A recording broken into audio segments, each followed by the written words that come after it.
Hello mga guys, welcome po ulit sa aking YouTube channel. For today's video, manghuli po ako ng alimasag. Bali, abang-abang na lang po. Kung mahilig po kayo sa ganitong mga content, huwag niyo kalimutang mag-subscribe at pakihit na rin po ng notification bell para updated kayo sa lahat ng video sa channel ko. Guys, maraming salamat po. God bless po sa ating lahat. Dito guys, ang unang alimasag na nahuli natin. Malaki na po ang alimasag na to. Good size na po ito guys. At ito ang sumunod, nakabaon pa sa buhangin oh. Yun, huli ka ring alimasag ka. Ito malaki na lalaking blue crabs. Yun oh. Akala na siguro makakatakas siya.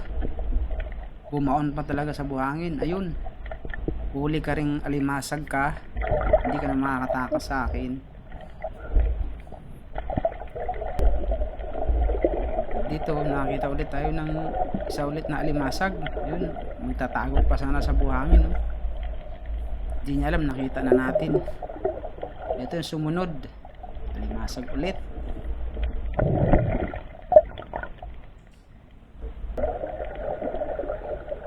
Yun o, alimasag ulit guys. Dito sa area na to marami po talagang alimasag.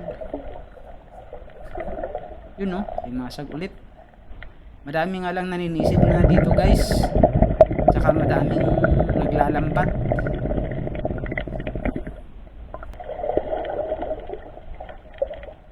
Yun o, malaking blue crabs ulit guys. Sarap po ito sa gata. Yun o, tatakas pa sana. Yung kagandahan pag bumaon sila sa buhangin guys, mas madali silang hulihin. Kailangan lang talaga dito may may makapal ka na guwantes. Kasi masakit din ito makakagat guys. Hindi siya ganun kahatapang, hindi katulad ng alimango, pero masakit po itong makakagat.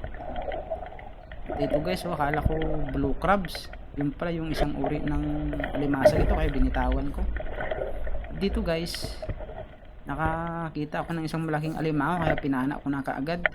Hindi ko na videoan bago ko panain kasi baka pumasok na sa butas. At ito yung huling nahuli natin guys.